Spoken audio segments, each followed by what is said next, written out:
pimpinan Pondok Pesantren Sukaraja Garut, kepada Al-Mukarram Abuya Kiai Haji Deden Abdul Hakim, dengan segala hormat dan ta'zim kami persilakan.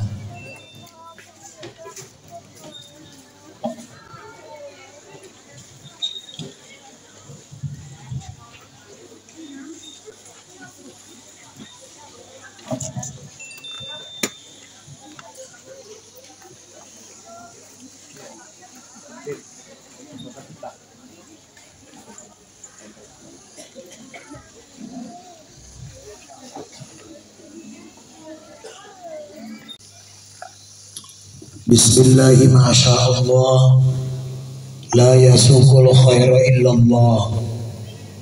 Bismillahi masyaallah, la yasrifus su'a illallah. Bismillahi masyaallah, ma kana min ni'matin fa minallah. Bismillahi masyaallah, la haula wala quwwata illa billah. Bismillah, alhamdulillah, walhamdulillah, falhamdulillah, thumma alhamdulillah, fa innal hamdalillah.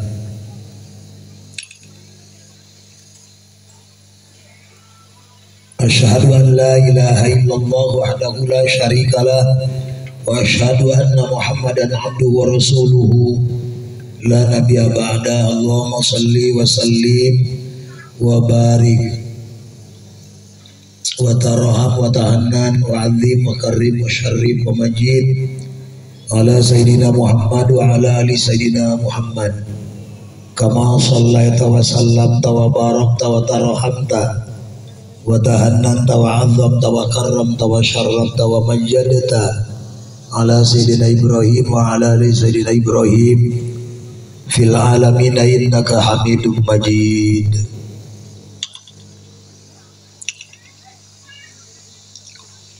Faqad qala Allah Ta'ala fi kitabihil karim wa biqaulihi hadalil muhtadun. A'udzu billahi minasy syaithanir rajim. Yarfa'illahu alladhina amanu minkum walladzina utul ilma darajat. Shadaqallahul adzim. Yang kami hormati bapak-bapak, ibu-ibu, khususan orang tua santri yang ikut hadir pada acara wisuda tahfizul Quran wal hadis periode tahun 2023. Para tamu undangan, para ulama wal zuhama, para santri wa santriyat khususon yang saya banggakan, para wisudawan.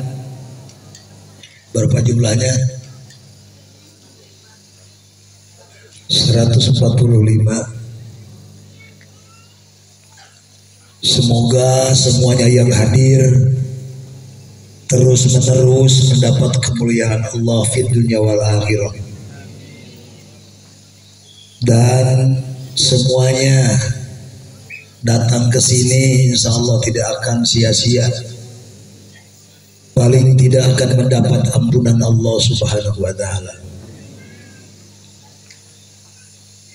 Kami merasa bangga khususnya kepada yang 145 yang di wisuda baru itu, insya Allah jadi hamba-hamba pilihan Allah.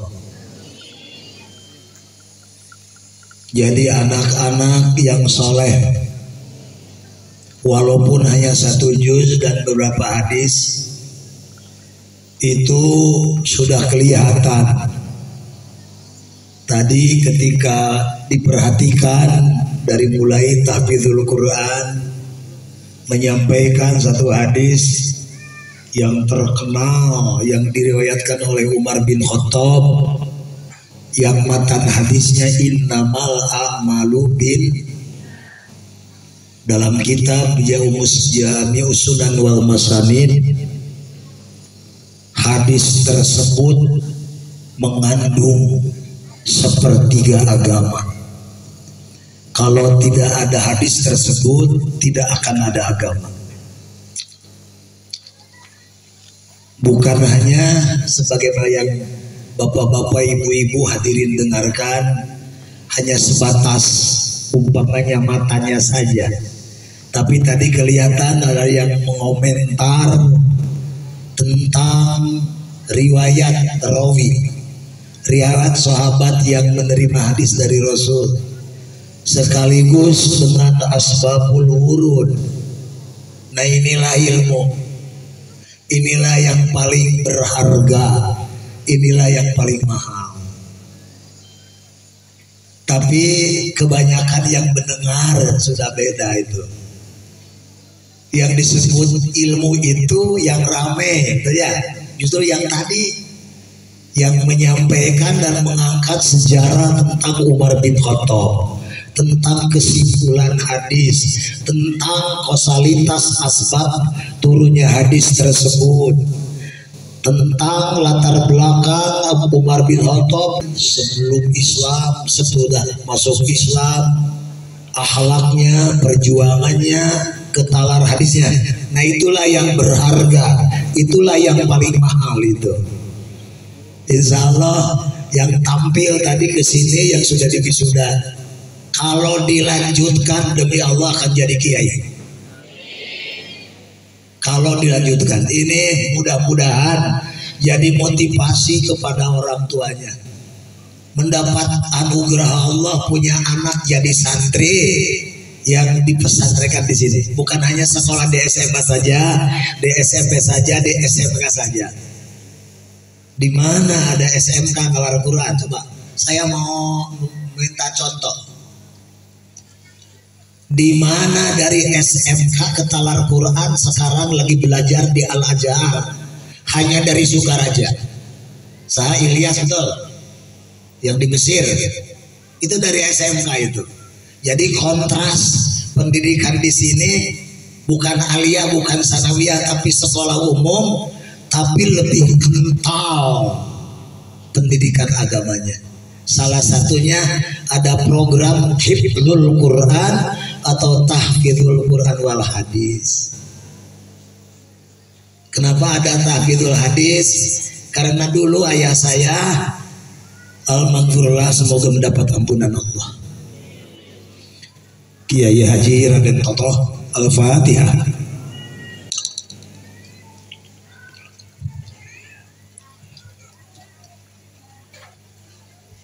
Kocak ketalar hadisnya itu almarhum kurang lebih 7.000 hadis gitu. Berapa dengan rawinya, dengan sejarah sebagaimana yang tadi yang disampaikan oleh salah satu wisudawan di sini itu.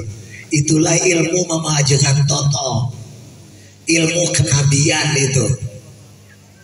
Bangga saya itu dan harus merasa bangga orang tuanya itu. Kalau dilanjutkan terus sampai ke talar hadis ribuan hadis, biarlah tidak 10.000, 1.000 juga lumayan.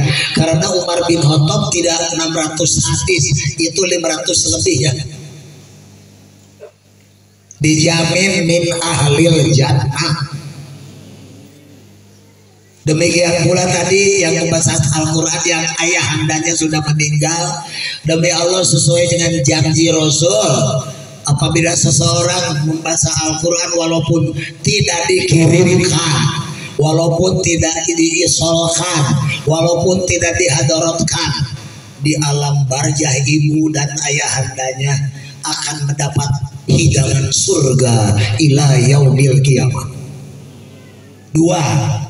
Hadis hasan sahih, ibu bapaknya yang sudah meninggal akan di alam barzah diberi mahkota yang lebih hebat bersinarnya daripada matahari yang ada di muka bumi ini. Fama dhannukum biman amila. Apalagi kalau kandungan bacaan Quran tersebut dijabarkan, diaplikasikan, diterapkan dalam kehidupan sehari-hari. Insya Allah. Ini anak-anak yang tadi yang membaca hadis, yang membaca Al-Quran, bukannya untuk orang tuanya, bukan hanya untuk kakeknya dan neneknya, untuk saya, untuk para ustadz, jadi pahala besar. Anak-anak yang di sini kalau bapak berdomisili kampungnya di kampung anu, yang masyarakat di kampung tersebut akan menerima barokah dari bacaan Quran apa yang pesantren di Sukaraja ini, insya Allah. Itu besar, makanya dilanjutkan, jangan dulu berhenti dari sini. Paling tidak dari SMP SMK 6 tahun di Sukaraja, saya mau menjadi saksi dan menyaksikan siapa yang ketalar hadis 1000 hadis dan rawinya, siapa yang ketalar Al-Quran 30 juz, paling 20 juz. Dari sini nanti anak yang ketalar 30 juz akan diberi hadiah umrah. Tajam aja. Sekarang saya ada yang membeli umrah 2, tidak di apa, tidak iritan. Ngan sana nu katalar, saya nu katalar dibikeun. Tilu mere umrah dibikeun kayak Bu Haji hiji tah. Duga sawal tadi narik ke Ramadan. Andai kata ada anak di sini ada yang katalar 30 juz atau 1000 hadis, diberikan umrah tersebut. Apalagi umrah di bulan Ramadan itu harganya 42 juta itu. Karena saking bangganya itu. Dan mudah-mudahan jadi support atau motivasi pertama kepada orang tuanya itu. Karena anak itu bagaimana kehendak orang tuanya itu. Jangan digogo dan dipercaya andai kata anak di sini tidak betah. Justru itu gogoda, istilah bahasa Sunda itu. Akan lulus jadi seorang santri, akan lulus ketalar mendapat mahabbah Allah Subhanahu wa taala 30 juz, akan ketalar jadi Abi Hurairah. Amin. Itu yang tadi yang berdiri semuanya itu sudah kelihatan jadi ustadz itu semuanya itu. Bukan hanya kajian hadis kitab kuning, yang lain itu mampu membicarakan kandungan hadis, kandungan ayat tersebut, mampu mengangkat sejarah yang berhubungan dengan ayat, baik latar belakang maupun asbabun nuzul atau peristiwa akan turunnya Al-Quran atau ayat tersebut. Demikian pula hadis itu. Itu kalau tadi itu ibu-ibu bukan hanya itu saja, itu hanya dipilih sebagian yang penting bapak-bapak yang disampaikan oleh anak bapak dan ibu itu kocak. Terlebih di malam Ahad, malam Sabtu atau malam Jumat di sini ada mubalighin. Ada apa? Latihan jadi mubaligh, latihan jadi penceramah. Nanti akan terasa 10 tahun akan datang akan lahir di Indonesia mubaligh kondang, jebolan atau alumni dari Pasar Sukaraja, insya Allah. Tapi kudu betahnya kena atel yang buduk mesang. Kalau abah mengalami bodoh gitu, tanda akan lulus jadi ustaz gitu. Amin ya robbal alamin.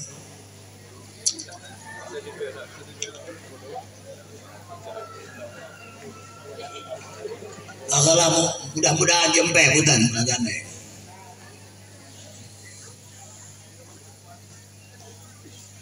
Kayak kaduana ke bapak-bapak dan ibu-ibu, kalau anak ibu bapak di sini kurang betah jangan dipercaya ya. Itu gogoda apa? Tanda akan maju, tanda akan lulus. Apa di sekolah? Hanya SMK. Tidak ada apa-apanya SMP atau SMA. Tapi yang mahal itu anak-anak kita berhasil tafakuh bidin, itu yang mana itu. Coba kalau anak SMA kemudian pulang tidak dilanjutkan untuk belajar ke jenjang yang lebih tinggi atau tidak kerja, kemudian duduk di rumah, apa kira-kira yang bisa diambil manfaat oleh rakyat? Tapi kalau ngerti agama dari pesantren, paling tidak dibutuhkan untuk jadi imam salat, betul? Jadi direktur tahlilan, betul? Dan marhaba. Apalagi jadi coba manfaat mana yang mampu jadi imam, ngajar ngaji, memberi ceramah kepada ibu-ibu dengan anak-anak yang belajar dari sekolah umum tidak ada apa-apanya, kerja tidak, dilanjutkan kuliah juga tidak, apa artinya? Tidak ada apa-apanya. Tapi kalau belajar agama tidak ada yang sia-sia, insya betul-betul akan jadi rahmatan lillah. Apalagi kecuali kalau melanjutkan studi ke jenjang yang lebih tinggi, tamat S1, tamat S2 dan S3 itu. Coba kalau tadi kita dengarkan yang disampaikan tadi, baik ketika menerjemahkan hadis dan Quran, ada yang komentar, itulah bapak-bapak ilmu tingkat S1 itu. Tanyakannya soal. Itu bukan ilmu tingkat SMA. Bukan tingkat SMK atau aliyah, bukan. Itu ilmu yang tadi dibicarakan oleh anak kita adalah ilmu tingkat S1, bukan S7, bukan. Seperti tadi Umar bin Khattab. Siapa Umar bin Khattab itu? Luar biasa tuh, cuma tadi kurang lengkap. Apa keistimewaan Umar bin Khattab seperti ini? Betul, ketika masyarakat Mekah belum ada ketentuan menyikapi makom Ibrahim sampai dicium seperti menyikapi Hajar As, kemudian minta kepada Rasul bagaimana Rasul sikap umat Islam, banyak orang yang melanggar aturan, dikhawatirkan musyrik, padahal yang sunat dicium itu adalah Hajar As. Coba Anda segera menentukan bagaimana sikap umat Islam menghadapi dan menyikapi makom Ibrahim. Tidak lama kemudian dalam Ashabun Ghajjal turun ayat wattakhidhu, bacakan ayat bagaimana mim maqami Ibrahim musalla. Nah, setelah turun ayat tersebut bahwa sikap umat Islam itu Umar bin Khattab yang meminta bahwa sikap kita apabila dekat makom Ibrahim harus melaksanakan salat 2 rakaat, baik sebelum tawaf maupun setelah tawaf. Yang kedua tadi disebutkan istri-istri Rasul, ibunya Rasulullah yang 9 itu, yang diberi gelar Ummahatul Mukminin itu, merasa kurang adab dan tidak sopan. Masa istri-istri Rasul yang mulia itu kelihatan mukanya di depan masyarakat umum? Bagaimana Rasul seharusnya untuk menjaga kehormatan? Turun surat Al-Ahzab ayat hijab. Itu gara-gara Umar bin Khattab. Jadi Umar bin Khattab itu kalau berbicara, kalau ngalamun itu dilegitimasi, direposisi oleh Allah. Turun Al-Quran. Ada lagi begini, tawanan perang Badar yang 70 orang. Berapa? Rasul perang Badar itu tahun 2 Hijrah. Pasukan Abu Jahal 1.300, pasukan Rasul hanya 313. Jauh itu beda populasi dan jumlahnya. Makanya diduga oleh Rasul akan kalah. Sampai jam 11 Rasulullah bergetar sambil menangis, minta kemenangan, minta foto kepada Allah Subhanahu wa Ta'ala. Kiai nama Gusti ninggal musuh mandiro ngarang heteng, strategi perang terlatih, pasukan berkuda yang kokoh, senjata tajam. Andaikan kami kalah, kata Rasul, kami akan berhenti, tidak akan melaksanakan salat. Tapi kurang ulanya, ayah ajengan kadieu butuh duit 3 poe, saat itu mah kurang 150 juta. Kudu poe Jumat jam 4 Gusti mun duit jam 4 150 juta abdi rek eureun tina Islam. Ditunggu sampai jam 4 aya ngirim duit dengan tauhid, dekatnya dirinya dengan Allah Subhanahu. Kenapa? Itu bekal amal, betul? Betul betul. Coba lihat dalam hadis qudsi, nanti talar hadisnya. Andaikan orang yang mengakui Islam gitu mampu melaksanakan fardu Islam secara utama, sunat Islam secara sempurna, hadis qudsi, maka aku itu bibirnya hamba tersebut, aku itu tangannya orang tersebut, aku itu matanya orang tersebut, aku itu telinganya orang tersebut, aku itu hatinya orang tersebut, aku itu kakinya orang tersebut. Subhan, itu tauhid. Rasulullah itu sampai demikian, tapi di luar dugaan, diduga akan kalah yang populasinya sedikit tapi ternyata yang besar. Yang di Allah kam mim bi'atin, siapa yang tahu? Tata santri tah anu bisa tah dibere kacamata ya. Kam mim bi'atin qalilatin golabat bi'atan, ternyata yang kalah itu jumlah yang besar. Turun pasukan Allah, turun para malaikat, turun junudullah, turun jayasullah, ngobri berbondong-bondong itu, sehingga yang 1.300 sisanya yang hidup hanya 70 orang. Berapa? Dan yang paling pertama dihancurkan, dihalau dan dimutilasi adalah Abu Jahal dan yang 7 orang yang pernah menyimpan bangkai unta di atas punggung Rasulullah sallallahu alaihi ketika Rasul sedang salat di depan Ka'bah. Subhanallah, dihancurkan.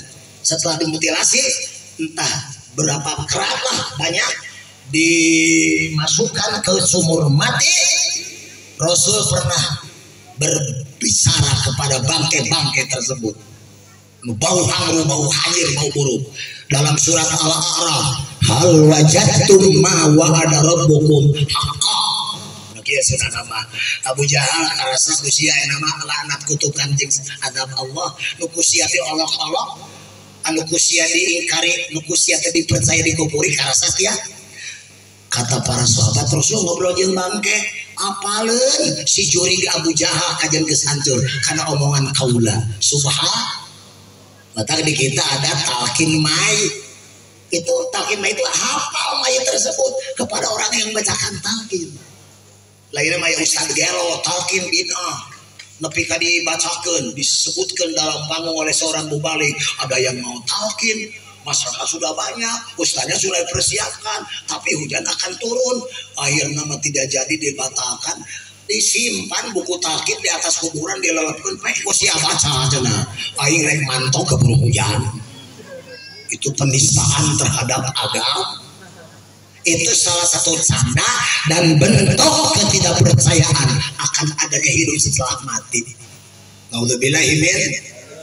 Nah, yang 70 orang kata Umar bin Khattab. Kata sahabat siapa? Percuma Rasulullah tidak boleh diberi kesempatan untuk hidup, bunuh saja. Apa tapi kata Rasul harus diberi kesempatan untuk hidup, dipending, tidak boleh dieksekusi asal kembali ke jalan kebenar. Paling tidak mereka tunduk kepada aturan yang berlaku yang diadakan Rasulullah sallallahu alaihi. Kata sebagian sahabat diriwayatkan mereka mau dijadikan guru untuk mengajar kepada anak-anak sahabat baca tulis apa Arab kuno. Makanya belajar gurunya kafir boleh. Apa? Umat Islam kita santri gurunya kafir boleh, ilmu-ilmu di luar akidah, di luar ritual, di luar syariah. Bahkan tuh di Jogja ada Profesor Dr. Karl Stenbring, itu guru besar ilmu tauhid, tukang bahas tijan, agamana Katolik Ortodok dari Leiden, dari Belanda itu. Maneta melalui henteu-henteunya ilmu sejarah mah teu naon. Subhan. Jadi boleh belajar dari kafir. Makanya ada hadis utlubul ilma walau naon. Itu artinya ilmu selain ilmu akidah syariah lah, itu tidak dilarang, doa dianjurkan belajar dari orang-orang non-mus. Wakadhalika itu yang 70 orang. Di kita tidak sadar tapi tidak apa-apa. Para ustadz sedunia ini pernah belajar lugat, ensiklopedi bahasa dengan kamus al-munjid. Apa-apa? Itu kamus bahasa Arab ya. Itu yang ngarangnya Louis Maklum. Itu Kristen dari Marunia. Tapi diguruan ku para kiai. Jadi mata kudu harus tahu dulu ya, tapi tidak apa-apa itu.